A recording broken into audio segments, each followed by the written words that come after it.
Magandang hapon po sa ating lahat. Ako po si Susana Bitupas. Isa po akong kinder teacher ng 6 na taon po. Ito pong aking hawak-hawak na ito ay isang learning toolkit para sa mga kindergarten. At base po sa aking karanasan nung ako ay nagtuturo sa kinder, ay napatunayan ko pong ito ay isa talagang effective na kagamitan para sa mga mag-aaral ng mangyan alangan dahil sa pagsalin sa kanilang mga dialekto ay nauintindihan nila ng mabilis at nakakapag develop ng mas mabilis yung kanilang higher thinking skills sa pamamagitan nitong learning toolkit na ito.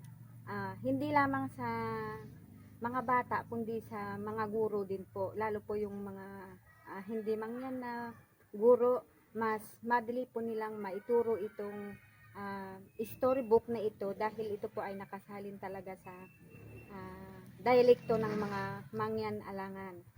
At sa paggamit po nito, malaki po ang maitutulong nito dahil magagamit po ito hindi lamang po sa ngayon, maging sa sunod pang mga generation ay mapapanatili ang kultura ng mga katutubong mangyan.